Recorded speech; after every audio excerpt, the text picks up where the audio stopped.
Well, good morning, or good afternoon, whatever time you're seeing this. It's going to be an interesting day today, I guess. We got a lot to talk about. Normally I would be at work, but I'm taking a couple mental health days and I want to talk about that. So, let's go do the things I need to do today while we talk about this.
Okay, so talking mental health. It's important.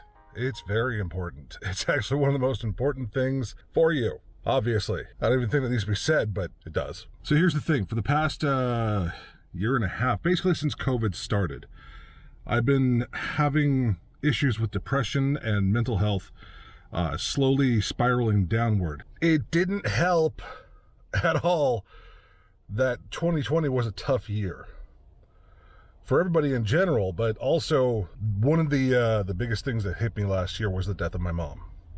Now, last year I lost a total of 4 people. I lost a friend in February, I lost my mother in July, and I lost 2 friends in December. One died of a heart attack, my mother died of cancer, and my other 2 friends passed away from COVID. Did I also mention that I was homeless for a little bit in December too? I was also in a relationship for a little while, and I was head over heels for the person, and I got dumped 3 weeks after my mom died, which I was really, really mentally in a bad place last year. I mean, suicidal. It was terrible. It was not a good time for me at all. At all. I was very close. Very close. And then New Year comes around, I get an apartment, thanks to some very kind people in a community as well as strangers on Reddit helping me, because I posted a video on my other channel asking for help. I swallowed my pride, I asked for help because I had no money. I became homeless without any money saved up because, living paycheck to paycheck. It's great. I get an apartment barely within my price range, which is less than 300 square feet. It's a studio, very, very tiny kitchen, very tiny bathroom. Not really much place to move things around. It used to be a hotel. If I included the whole of walking down the stairs and showing the lobby, you'll see. The other thing is I live right next to trains. Well, train tracks, I should say. And I have not had a good night's sleep since I moved in on the 1st of January because the trains constantly come by. And so uninterrupted sleep is not in my vocabulary right now as far as my own well-being. And I don't know if you can hear it, but a train horn just honked, which means there's another train coming by. Yeah. Anyway, I got to do some laundry, so we're going to cut here, and then we're gonna head on out and start doing some adulty things and get the laundry started at least, and then we'll be back to talking.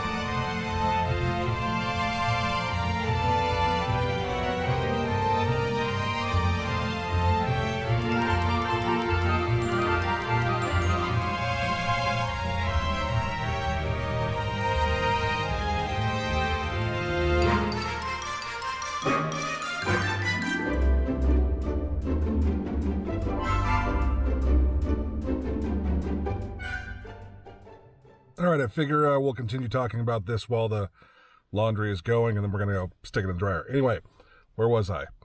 I forget. Shoot. Let me watch the video. Okay, yes, last year, 4 deaths, COVID, homelessness. This year has been kind of stressful for me because with the main job that I have, it's not enough pay-wise to be able to live. Basically, I did the math, and I would have nothing at all. I would actually be negative for what I'm paying in rent and the bills that I have and the debt that I acquired before I became homeless. Now, granted, if I didn't have the debt, I'd be fine. But considering everything was thrown upon me here without any kind of warning at the end of last year, well, yeah, I was working on getting my debt down. And the good news is I'm pretty close to having everything paid off. It's taken me quite a couple of years due to bad decisions and just bad luck in general. As far as monetary issues go. So I took on a second job, and it's a place that I love to work at. It's part-time. The trade-off is, though, I don't really have a lot of time for myself. I really have only 2 days off a month. And to get everything done within those 2 days, we're talking, laundry, shopping, cleaning, getting my car taken care of, which, by the way, a lot of places are closed on Sundays for taking care of cars. Oh, and not to mention doctor appointments. All the doctor offices around here are closed on the weekends now because of COVID. That's what they're saying. Okay. Whatever. Another way to put it is working 2 jobs. I get up at about 6 in the morning, and sometimes I don't get home until about 11 or midnight. And pairing that with literally living right next to train tracks where trains go by 24/7, and they are loud, and my windows just happen to face the tracks. Yeah, I don't get a lot of sleep. I'm very groggy, and it does not make for a good, it's just not good. Let's just cut the fat here. It's not good. Now, at the same time, I know that I could also try to do more, I guess.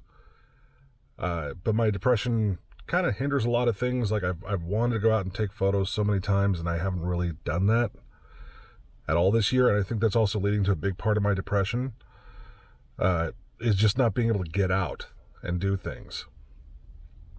And it sucks. It really sucks. I loved going out to the mountains and to the woods and to the ocean and just long road trips last year, and all that kind of had to stop. So it's been tough on that for me mentally, being not able to really go do what I love. And on top of that, I have stress at work. Not to talk too much about work, I'm not going to say where I work or what I do. Suffice to say, it is a call center situation. And there is a lot of frustration sometimes between call center agents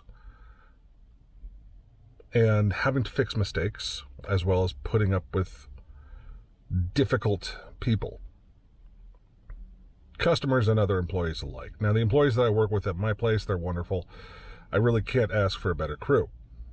But the other areas, other states, other cities, yeah, that's where a lot of the frustration lies. Suffice to say, this past 30 days has been challenging for me. I've had a lot of stress. Been trying to keep my diabetes in check as best I can, but it's not going well. And part of that is even I'm hardly home to ever even cook or eat anything. So basically, I've been on a fast food diet since the day I moved into the apartment because I have just been too tired to cook. And I need my sleep. And I know those are excuses. They are complete big excuses. But unless you suffer from depression, you might not realize how big of a roadblock some things can be. I'm not using that as a cop-out, because there are times where I actually do cook. Cook. I do cold food. I'll take tortillas and make a little peanut butter and banana wrap with it for a little bit of protein and whatnot. I'll do some cottage cheese, that kind of stuff. But cooking-wise, no. I've only cooked once, and that was the dead of winter. And it was a pot of beans. Delicious. So why am I telling you all this? Well, I'm telling you all of this here because I had a mental breakdown at work. My main job. And it was not good at all. It was not good. And it was not really even anything to do with the customer per se. It had to do with the customer calling in. But the reason the customer called in was the cause of my frustration due to somebody else not doing their job. And the past 30 days, I also had a cousin pass away and a friend. My cousin passed away of a fentanyl overdose. Never do drugs, please. And another friend of mine passed away from COVID. And it's been really difficult to try and deal with those deaths and still work 2 jobs because I really haven't had any time to mourn. I haven't had time to do anything except for work. And I think it was just the stress of that, my grief, my depression, my anxiety, dealing with work day in and day out, and the frustrations that I had, that just literally I had a mental breakdown on a call that I had on Friday. I cracked hard.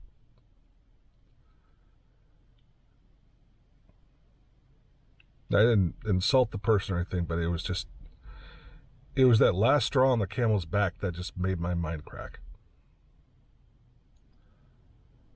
And I'm not proud of it. I'm not happy about it. After that call, it was the very last call of the day, too. I was doing so well. It was just the very, very last call of the day. And I felt like I was going crazy. I really felt like I was going crazy. Like I was losing grip on my sanity.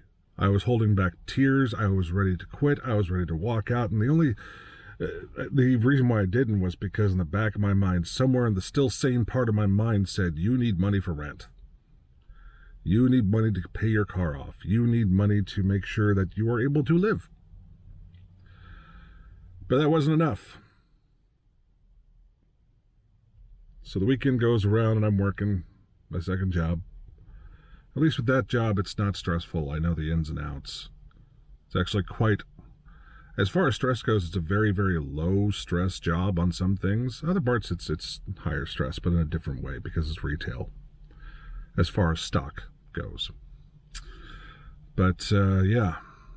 So yesterday was Monday, and I go to my main job, and I'm not feeling good at all. As soon as I walked in there, just depression hit me again. I felt like breaking down and crying, which I have never really felt like that before.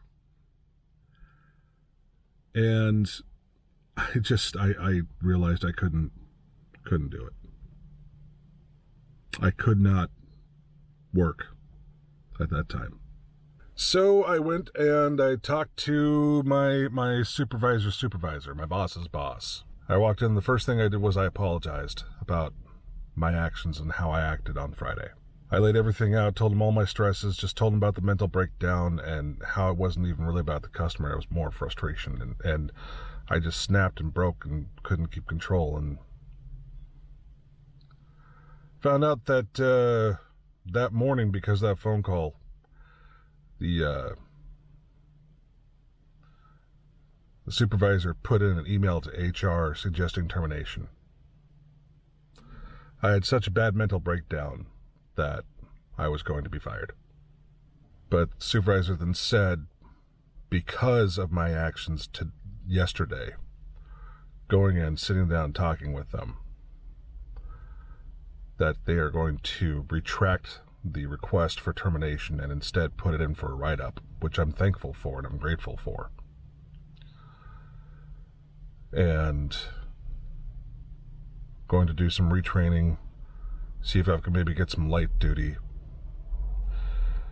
And I looked up to see if this would cover me, but apparently in Washington State, if you don't know this, there's an RCW law, it's a Washington State law, which allows you to use sick time or sick leave for mental health issues, be it depression, anxiety, what have you, basically a mental health day.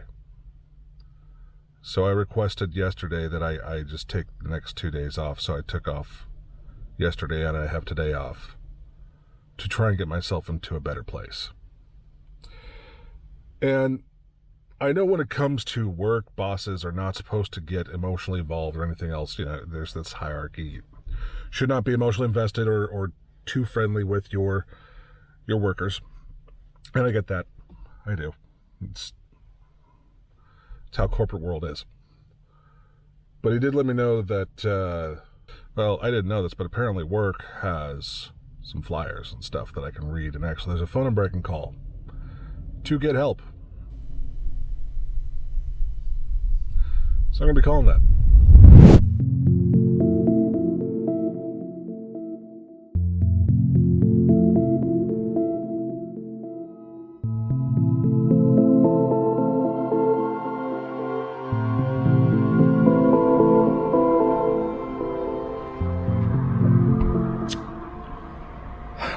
Coffee. Coffee is good. Coffee is great. Coffee is life. I should probably turn off the notifications on my phone from recording, but yeah. So, I really need to get some help. So I'm going to be calling the numbers on the pamphlets. And what I also want to say, I guess to really kind of end this whole thing and bring it all the way around is, don't wait until it's too late to get help. Don't wait until it's too late to talk to somebody if you really, really need the help. You don't want to hold these feelings and stresses in until it explodes. That's basically self-destructive behavior, which is something that I've gone down before. Don't want that to happen. And so that's something I really, really, really have to change. That's what I got planned. After this here, I'm going to finish my coffee. Go on Instagram, Facebook, whatever you want to call it. Edit some photos on here. Edit this video. See how well the quality is, and I'll just go from there. Yeah.